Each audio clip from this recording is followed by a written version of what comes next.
The title of our webinar is The Land is Whispering, a Field Guide for Now. And before I get started, I'll just remind or tell everybody who might be joining us and not know us. We're the Land Conservancy for Kingston, Frontenac, Lennox, and Addington. We're an all-volunteer group and a registered charity, so we can give tax receipts for donations of cash or donations of land.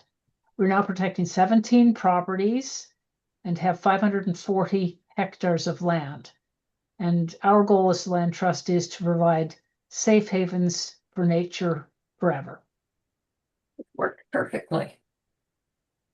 Chris, mute yourself. I would like to welcome our speaker, Joyce Hostyn. Joyce has had many years of experience at designing change, both within workplaces and in designing landscapes. She may be best known as the co-founder of Little Forests Kingston. Joyce has extended an invitation to us to begin noticing. She will talk to us today about observing and appreciating nature's relationships, particularly between those returning and those emerging. Please welcome me please join me in welcoming Joyce.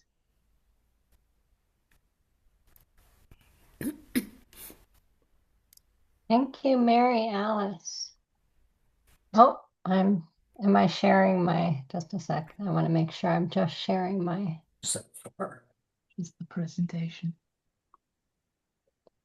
Yes, it just started. She's just starting, and of course she's having trouble with it. Yeah, I just want to make sure I'm not sharing my whole desktop. So it's showing the old desktop. Why? Sorry, everybody. I'll get there in a second.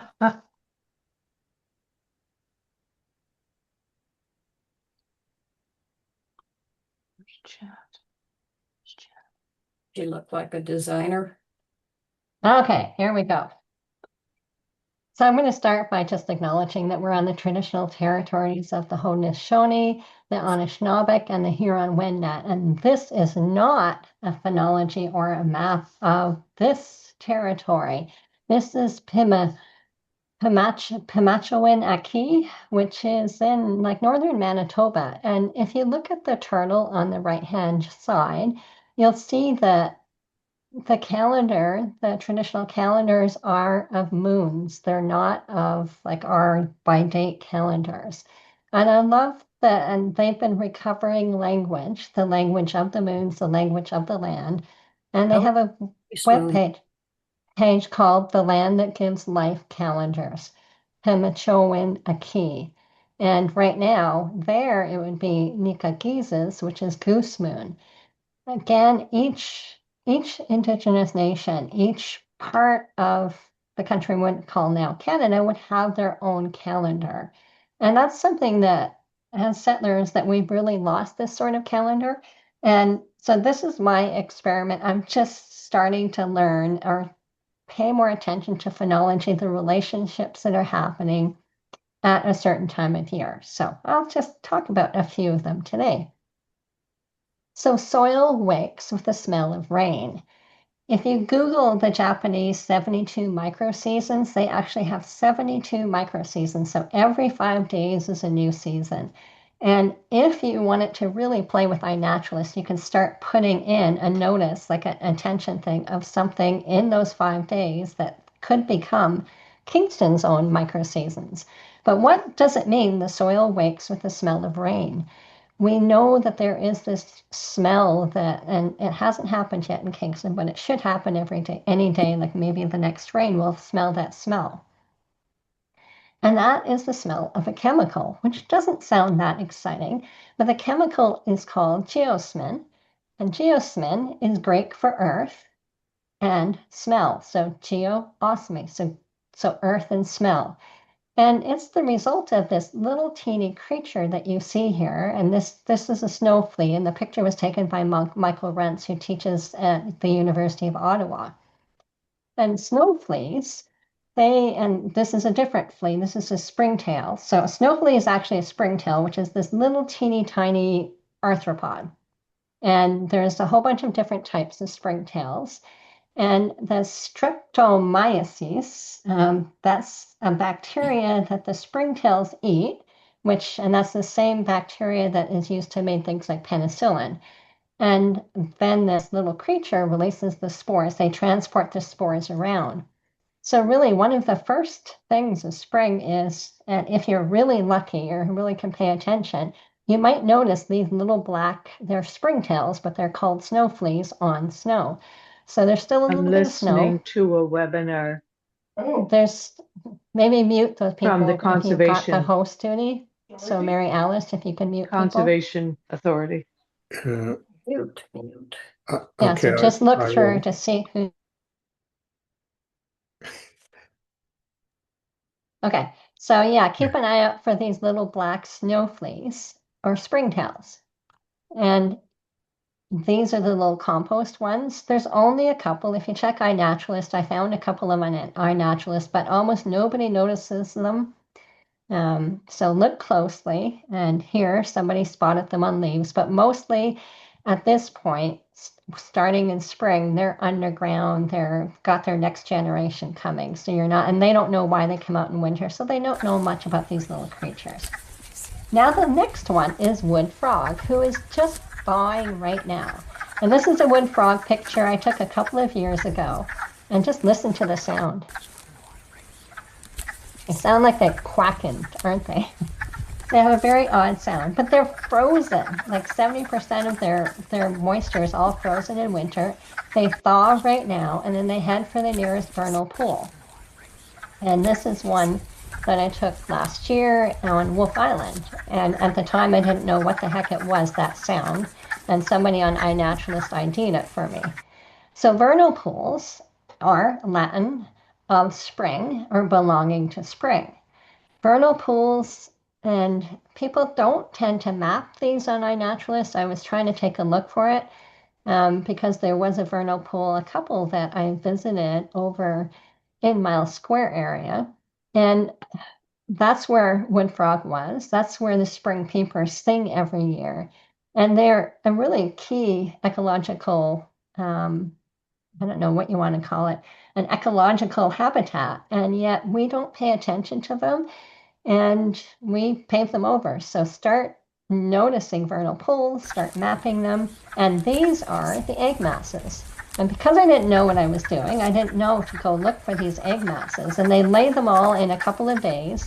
And what you can do is you can go and count. And each of these, 1, 2, 3, 4, 5, 6, 7, 8, 9, 10, 11. That's 11 different wood frogs laying those eggs. And what are they eating? Do you guys know what these are? They're really cool. They're fairy shrimp, teeny tiny little shrimp. And they can, live for several years dried up in these little kind of shells in a vernal pool. So the vernal pool can be dry for several years. And then as soon as it hydrates again, these little guys hatch again. And this one was on iNaturalist, just collected by somebody in a little pond, maybe to count them and to document them for a study. So keep an eye out for those. And it's interesting in that people with aquariums, they will buy these little creatures. They buy the eggs, they put them in the aquarium, and they both clean the aquarium and they feed the fish. Who else is out at the same time? Well, garter snakes emerge about the same time as the wood frogs, and they can actually sense. It's not the type of hearing we have, but they can hear the choruses, and they head over to where the wood frogs are singing and get their dinner. And then the spring peepers come out about that time too. So vernal pools are a really critical spring habitat. Oh, and this is like blue spotted salamander, which I found at Lakeside a couple of years ago. We didn't have a vernal pool, so I have no idea how they got there. We have since built a vernal pool. And it's something that I would encourage you, if you have the space, if you have the land, and if there's a spot that you thought, oh, you need to like fix because it's wet, don't fix it. Instead, encourage it to become like a full vernal pool.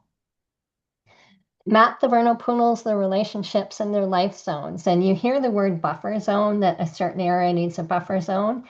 and I ran across the word life zone, and I like that word a lot better. It's like, how far does it take a wood frog to get from their vernal pool over to the nearby forest? It can, I think it's several hundred meters that they need.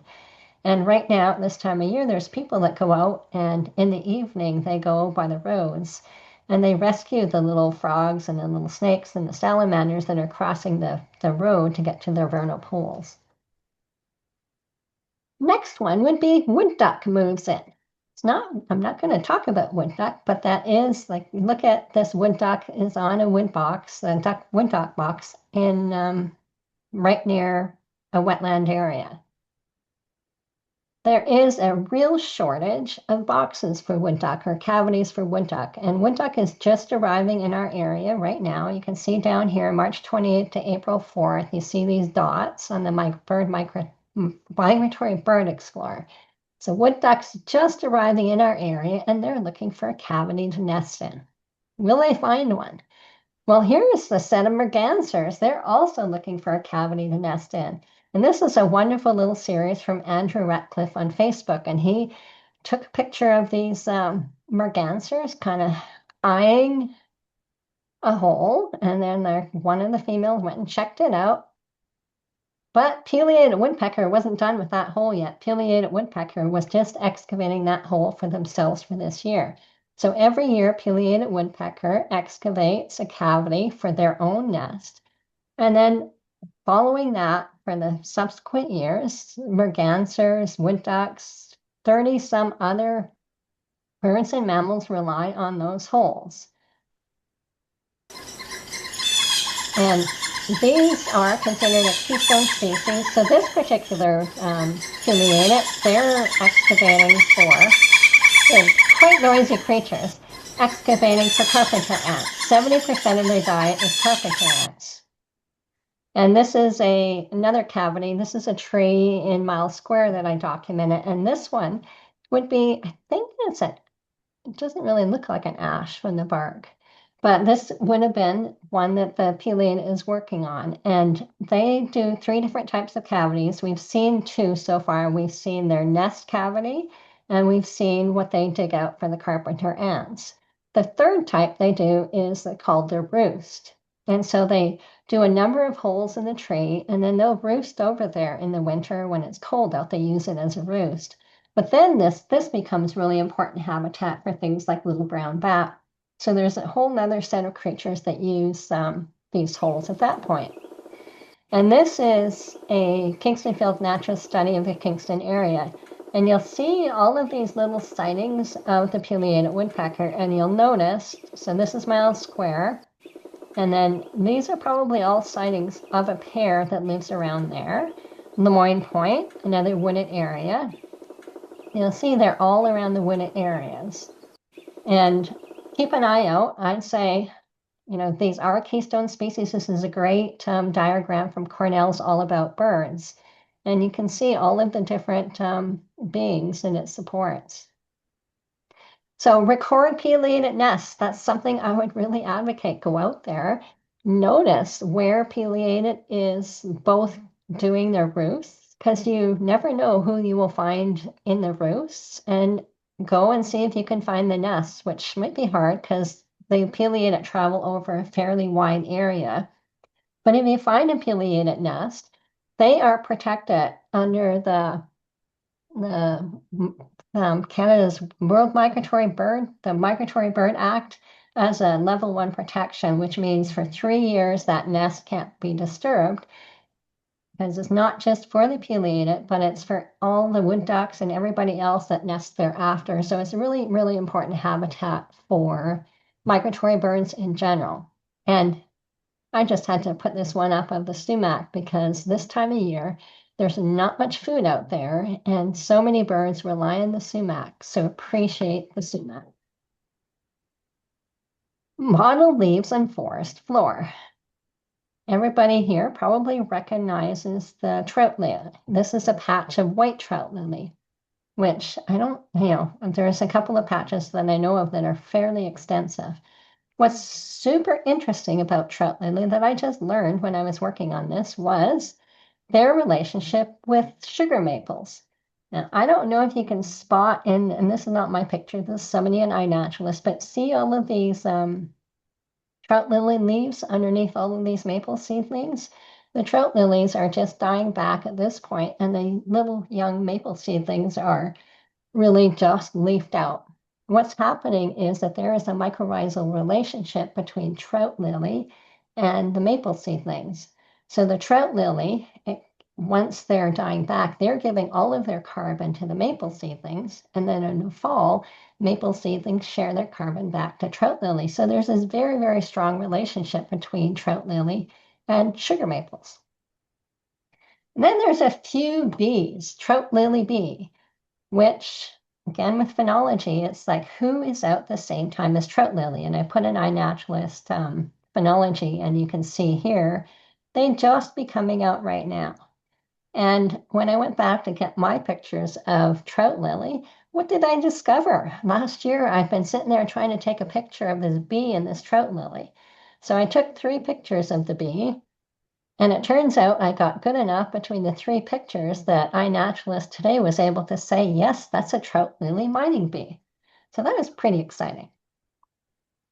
And this is a really good close-up by Molly Jacobson on iNaturalist. I don't know what kind of camera she has, but this is a magnificent photo. So these are when you start to observe and you start to learn the relationship, some of the exciting things that you get to notice. And this is trout lily in my yard. I have no idea how trout lily showed up in my yard, but the patch has been spreading. And I get lots of visitors, including honeybees, as you can see. Now, I'm not sure if you've heard of, now I've got to try and pronounce it, myrmecocori, where ants spread the seeds. Trout lily is one of those spring wildflowers that have that really close relationships with ants. I think it's only around 10% of trout lily seeds that have seeds, but the ones that do, they have the elaiosome, and then the ants, that is like something nutritious for the ants. They haul it off, they put it in their nest, and they only eat the elaiosome, which leaves the seed to sprout. So this is how trout lily can travel to a new patch, is thanks to the ants. So something I'd say if you're an iNaturalist, estimate the size of trout lily colony. This is a patch that unfortunately is no longer probably existing, but the patch can indicate how old the woodland is. And there had been some estimates that, oh, a really old trout lily patch could indicate like 1,000-year-old, but this is not, they actually haven't figured out how to tell how old a trout lily patch is, but probably 100 years would be not an unreasonable guess. So if you find a really good sized trout lily patch, that probably indicates that you've got an older forest. Then when red maple blooms, and that's happening right about now, red maple blooming. Here's the unequal cellophane bee. This is a picture by Heather Holm, who has really done so much to bring our attention to bees and their relationships with different flowers. And you'll see this is an iNaturalist chart. Again, we can't see the phenology. They just will do it for Ontario as a whole. So there might be a slight difference with Kingston, but this is one of the many bees that have a relationship with red maple. And something that people think about when they're planting for pollinators is they think about meadows.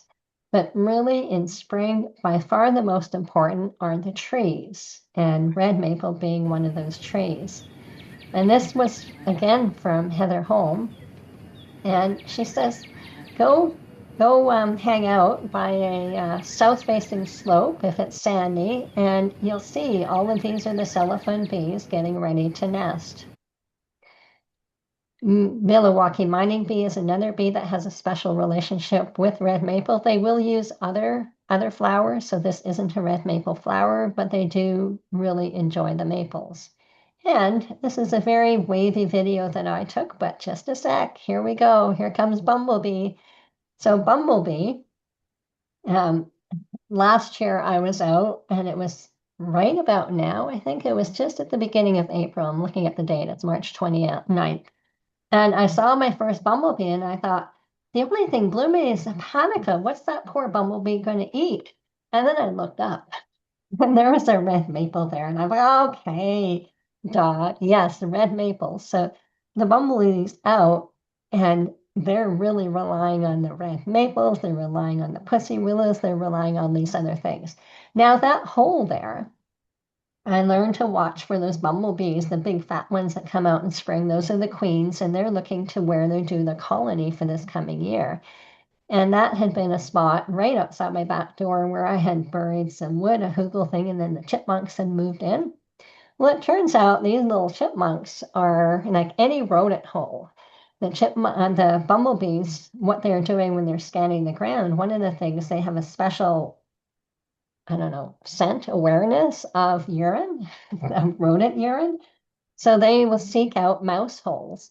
And if you ever want to try doing a bumblebee nest that's up in a box, if you find an old mouse nest and put it in that box, you have a much higher chance of attracting bumblebees to your box.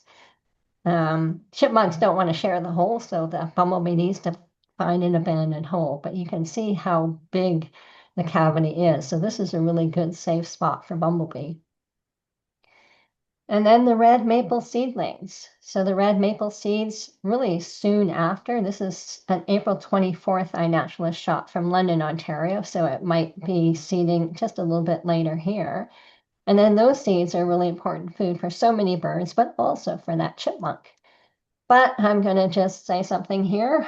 The city of Kingston sells autumn blaze maples. Don't go to the nursery and buy autumn blaze maples or those hybrid maples. And the reason not to go is because these maples don't have the seeds and they don't have the pollen or the nectar for all of these creatures that we just talked about. So they have that broken relationship. So the Lemoyne Point Native Plant Nursery that you're getting the free plants for, go to Lemoyne Point Plant Nursery, go to a native plant nursery and get the native red maples.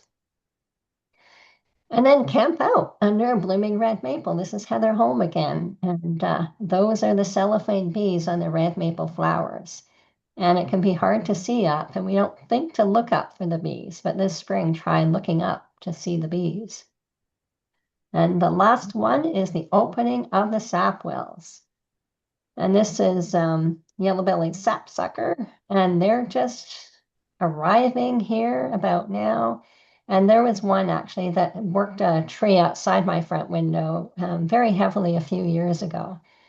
So they come and they work out that tree, and they have some special. And here's where I'm learning all of this, so I'm doing my best here. But they have in their saliva something that keeps these holes from sealing up. So they come and they feed on it. It's a very important food for them. And you can see they're just arriving here now. So keep an eye out for them. And if you find them, then try watching their holes and see who all comes and nectars at the holes. And the early butterflies are one of them. And I don't know if you can really see it, but there's so many flies, like little different flies and other types of, I don't know what they all are. It's too hard to see them, like teeny tiny little creatures that are nectaring on this. And there are some of the butterflies that really, they aren't really into flowers. They're into things like rotting fruit and sap, like these from the sap wells. And following along behind sapsucker, yellow-bellied sapsucker, is our ruby-throated hummingbird that everyone enjoys so much. They come a little bit later, and there's a reason they come a little bit later. There's not the insects or the nectar ready for them yet. But one of the first things they rely on when they get here is the sap wells from the yellow-bellied sapsucker. And with those sap wells, the sapsucker can be really defend them from birds that come and try and take the sap, but they tend to leave the hummingbirds alone. And the theory as to why that is because the hummingbirds are quite aggressive, assertive at protecting the sap wells. They're like, these are my sap wells, you stay away. So mostly the sapsuckers leave them alone. And the birds can also be eating the insects that are attracted to the sap wells. So those just are another really important relationship. And about when they arrive, those hummingbirds, is the red columbine. So another relationship that has evolved in over so many years. You can see the very long that seem, I'm going to forget my botany here, so I won't use it. But they, see their beak and see that nectar source, they're very evolved to work together and they bloom about the same time as they arrive. Thoreau said, I wanted to know my neighbors. And this was later in his writing, late in his life. He said, I wanted to know my neighbors, if possible, to get a little nearer to them. And by neighbors, he meant his plant neighbors. And so he started this calendar, which was Kalendar. And Kirsten Case recently wrote a book and documented his calendar. And she says, my encounter with Thoreau's charts encouraged me to understand myself as a seasonal creature, one among many who sought warmth in winter and shade in summer. I began to see the world as more than human, and meaning itself as a collective undertaking involving many human and non-human actors. I began not only to see, but to feel the relationships between my being and the climate in which I lived. So knowing is neighboring. And that's it.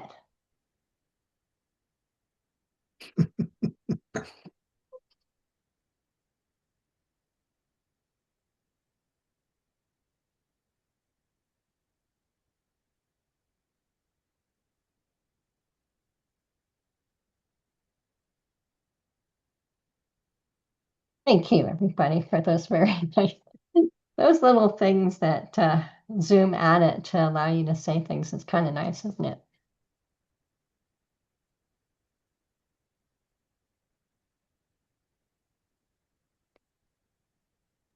That's fantastic.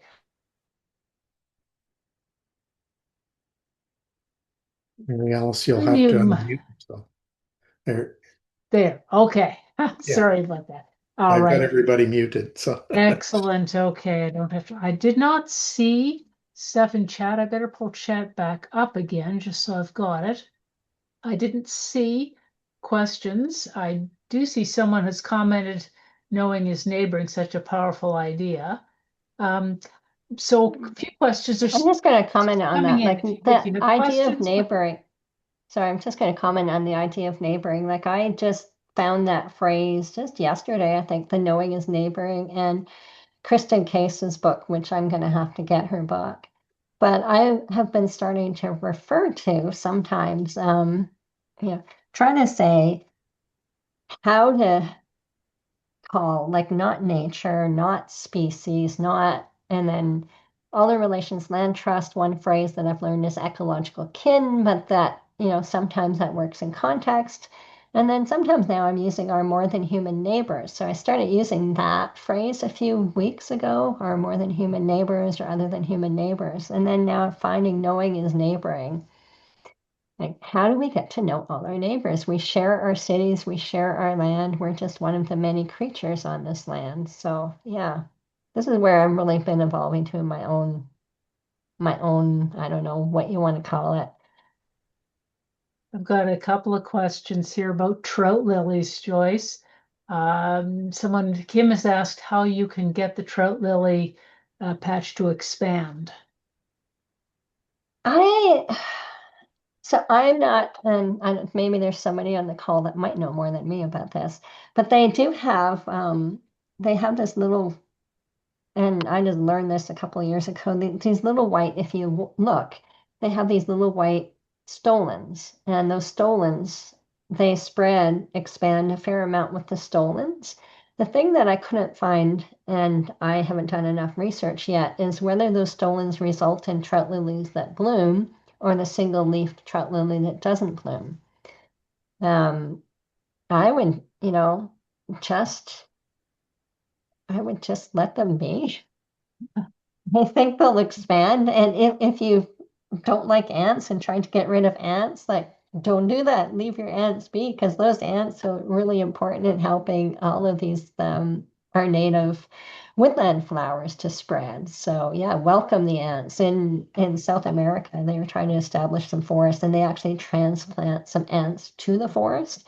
The ants that have the relationship to the forest, because they've been missing, and without that relationship, the forest is just not, the plants are missing the relationship and they're not as healthy. So is So it yeah. Do you have a feel for how large a 100-year-old patch of trout lilies would be? No, I haven't. That's something I plan on looking more into because there's a couple of patches I'm hoping to help protect. So, yes, I'm going to be researching that. Um, it's not as large as you would think, I think, but I know there's some at least 100-meter patches where I walk. That's a really good size of a patch. And there's white patches of white trout lilies and patches of yellow trout lilies. Annette has asked about the cumulative impact of small forests and local plantings across urban space as naturalism or natural neighbors, and asked if you would comment on that. Um, I would say I would say we need to protect our large patches. I think that's really important. And I think it's really also important. And they've done studies. They used to say those little patches didn't really matter. And they've shifted away from that. There's somebody in Ottawa, and I forget her name. I don't remember if she's at Carleton maybe. And she's done some research and has a couple of papers on the importance of smaller patches because those give the ability for like it's like stepping stones. Were stepping stones that you can move across the city from this, from connected patch to connected patch. And even think about the pileated woodpecker when I showed that one slide of iNaturalist, where that pileated woodpeckers, they would be moving, across Taylor Kidd, they're moving across Collins Bay, they're moving across the roads, and they stopping over at smaller patches of forest that have, or they stop in my yard and my stumps that I like to scatter around, they stop in my yard and they eat the carpenter ants. And so all of these patches, even the small patches, they have insects, they have specialist relationships, they have some flowers, they have the trees. And so depending on the type of bird or depending on the insect, they are a stepping stone. And I would say same for the vernal ponds. We need those as stepping stones throughout our landscape, and those are small. So yeah, small is important, but we also need our big protected, so we need both. Kathy asks, how do the sap wells affect the health of the trees? They don't think it affects the health of the trees. They think it's just fine. And they do like the sweeter trees, like the sappier trees, like the birches and maples, and they like my black walnuts. They've wanted the pines. They really enjoyed the pines. So She says this is more of a comment. She says she's always concerned how many people are anti-insect, even children, not realizing that our entire human civilization depends on them. I think this is just and only over the last 3 weeks, I've decided citizen science, we really need to get more citizen science, although I don't know if I love that word. But how do we get the kids out there noticing? I think as soon as the kids start noticing, like they grow up and maybe they're taught. And there was somebody we had, and I see Kathy's online, but she had a group of education students out at Lakeside. And one of the students was, I think, one of her things that she wanted to teach and do this little educational intervention on was like a bug isn't for stepping on, a bug isn't for stomping. So I think it's like getting to meet them, getting to know them, and how do we support kids getting to know the insects? Um, I used to talk, and pollinators, like bees used to be like the bad thing, but the whole pollinator movement has really helped with that. Now I talk about insects a lot because it's time to move past the pollinators and just talk about insects in general and just help people get to know the insects. Because once they get to know them, I think they're going to start loving them. And they get to know the birds and that the birds rely on the insects. So it's the relationships, I think, too, that we have to talk about. It's only recently, thanks to the work of Douglas Ptolemy, have people really understood that chickadees and these other birds, they rely on the lepidoptera, which are insects, to feed their babies. I just noticed Vicky put it in the chat, but Lenore Farragut at Carleton University is the person who's done work with these small. Oh, thank you, Vicky. David says, not right on topic, but he has an area where limestone was quarried in small pits, maybe 10 or 15 feet deep. Are these holes in the ground habitat for anything particular? Five-line skinks, maybe. He notes that they are dry. If somebody knows more than me on that topic, I welcome them to say it. I haven't met a skink yet, so I haven't kind of researched skinks yet. There's so many, many beings I have not yet met, which I look forward to meeting. I'm sure they must be habitat for something. I don't know what. We had on Master Gardeners on Thursday, we had Sean McCosham, and he might actually be somebody. So, David, if you wanted to email me, I can email, and it's joyce@littleforest.org. I can email Sean McCosham. Um, but he was talking about all of these little habitat differences that you can make even in someplace as small as an urban yard, and including, and 10 or 15 feet deep. You probably don't want to fill them with stuff, but one possibility is you fill it with like logs and all kinds of organic matter, because one of them, you can experiment, leave some empty and fill one with a whole bunch of different organic matter, because that would really be a habitat. You can make a hibernaculum in one. So you Snakes, could have fun. Jan has asked or commented that Tim Gray, a retired forester arborist, has a property in Roslyn on which he planted an arboretum starting perhaps 45 years ago. He says he has lost more trees to yellow-bellied sapsuckers than to anything else. Well, Good that's to know these interesting. holes they drill do benefit other organisms, even if they make him unhappy. But they note that he leaves the snags. Yeah, that's really good. Yeah, leaving the snags is something for sure. Leave your snags, everybody. It's interesting because when I was researching it, I didn't discover that, but I didn't go into the peer reviewed or anything yet. So it's good to have his firsthand. My trees are okay, the ones that they've been at. Annette says, thank you for the stepping stones concept, that she would like to see this in the current natural heritage planning document for the city of Kingston. Yeah, I would say so. I just tell everybody something I'm advocating for, and I think it would be that, and it might not be in the natural heritage study, but following the natural heritage study, an official plan will be a biodiversity plan that is just being worked on. First meeting is going to start for that in April. Is the concept of indicator species and species guilds. And what that is that, and in Canada, the only one I know for sure that has it is Surrey, BC, and then Melbourne has the guilds. And what that is that, pileated woodpecker could be an indicator species for landscape scale connectivity, whereas wood frog could be an indicator species for like a wetland vernal. And then once you have that, then you can do like community science and measures. And you can also plan, or, this is where you can say, okay, for connectivity, this is how they could connect across the landscape. So then you can look at a map above and you can say, okay, there's a big forest patch at Lemoyne Point. There's another forest patch over in marshlands.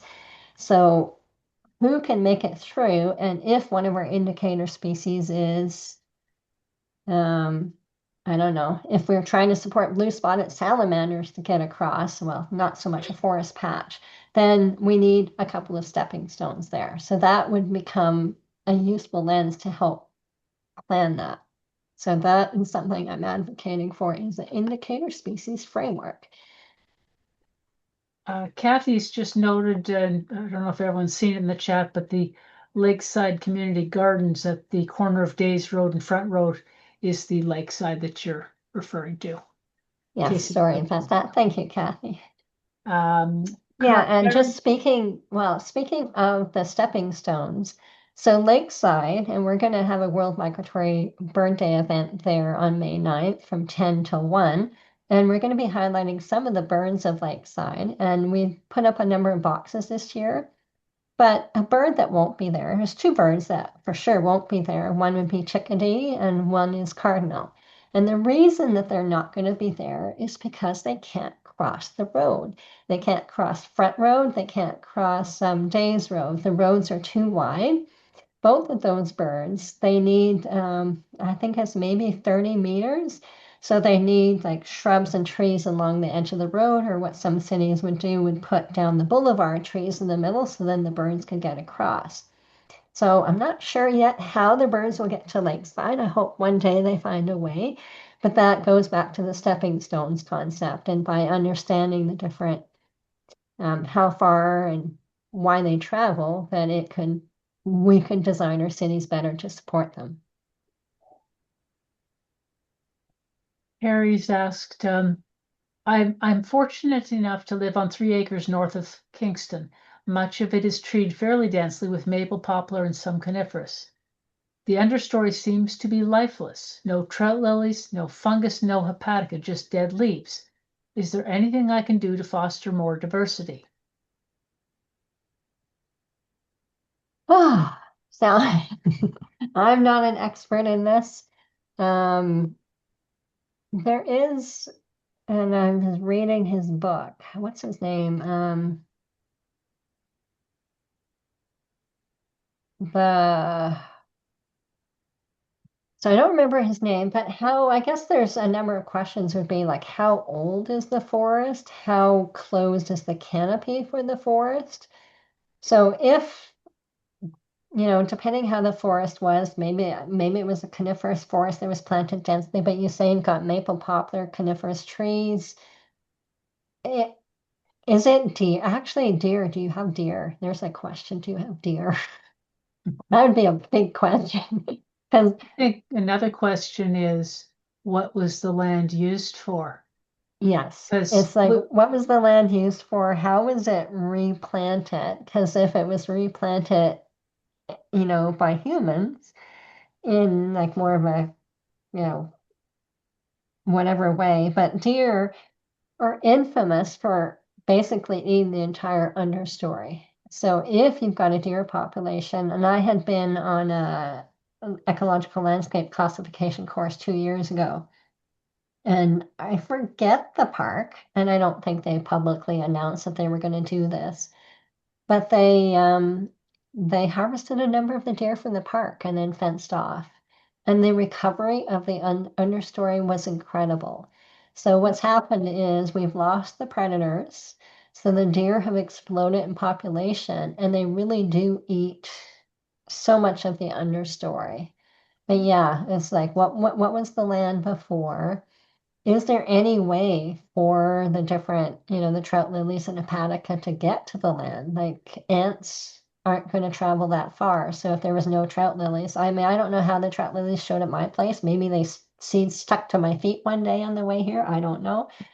Just lucky. another Yeah, thing to think about is we're in a similar position. We've got a large chunk of land north of the city, and we've been here about a little over 30 years.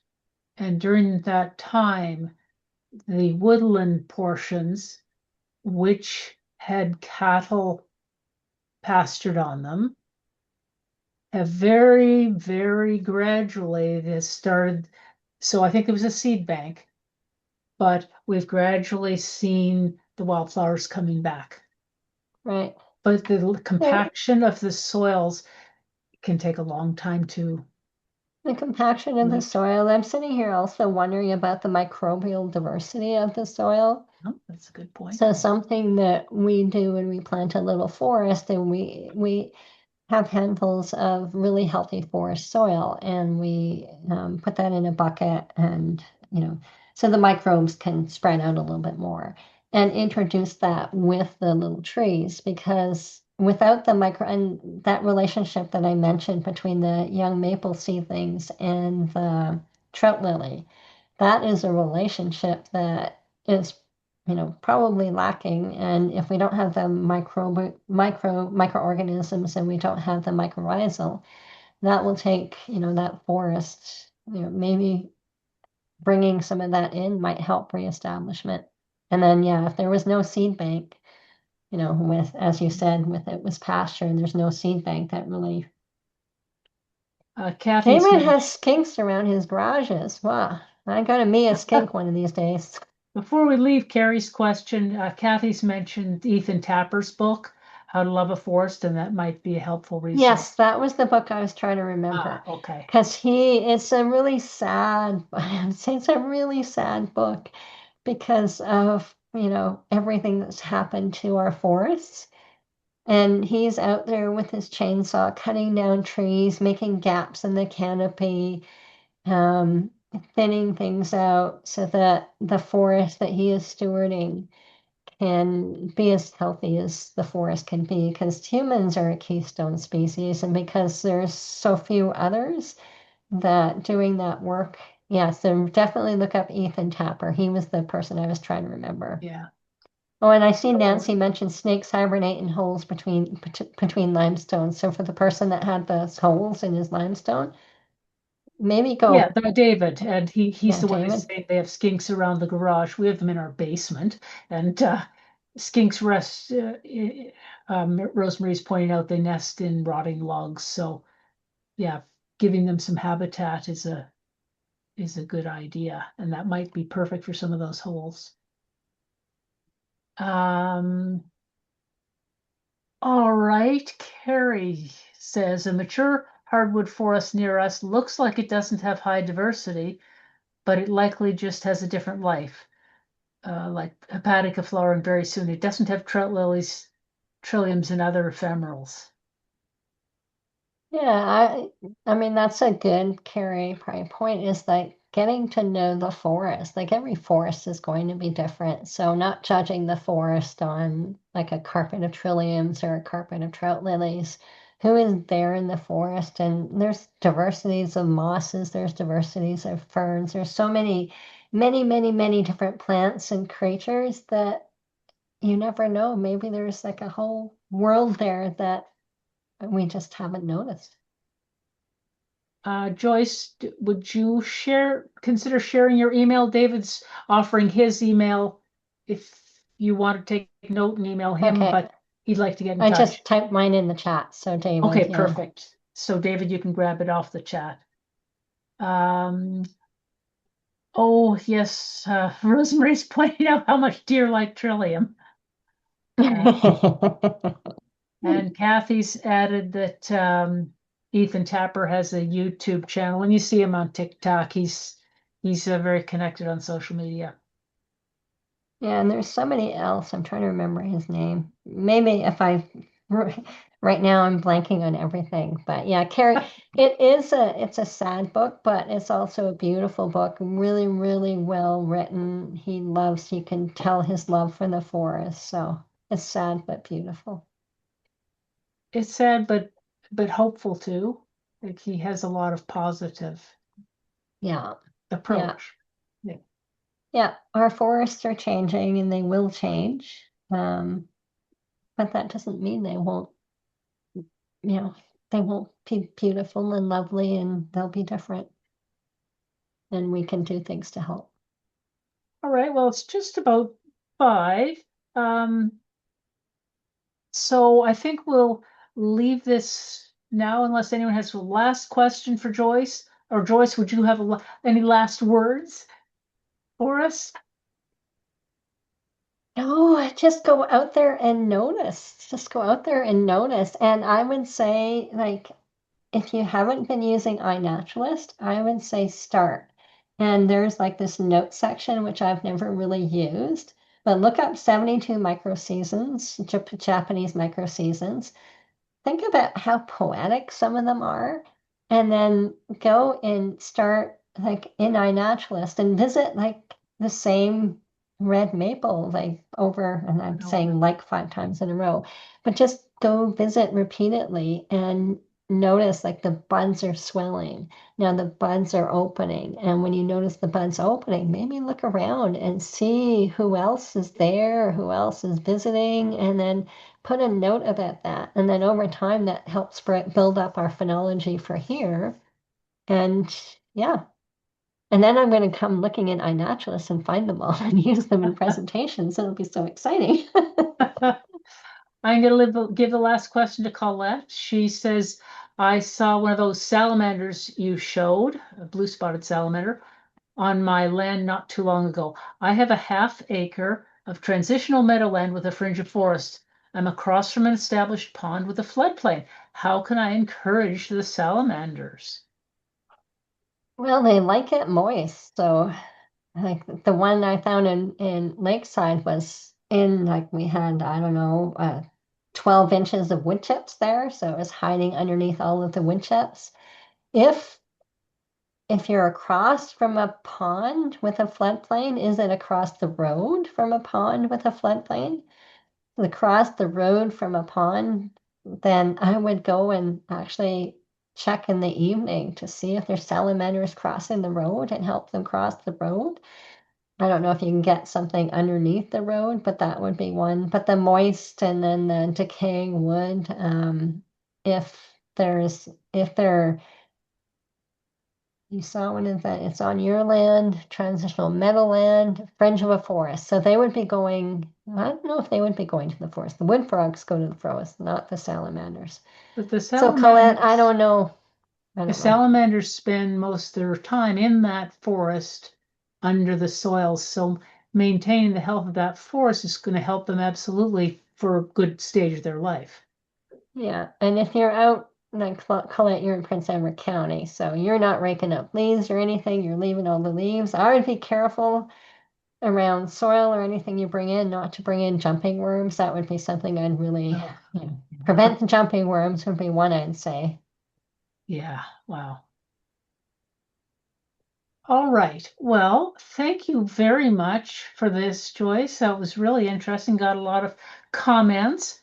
At this stage, we're going to go on and share some photos. And when I show your photo, like I'm showing Barb's, could you unmute yourself if you're here and maybe tell us something about the photo, where you took it, what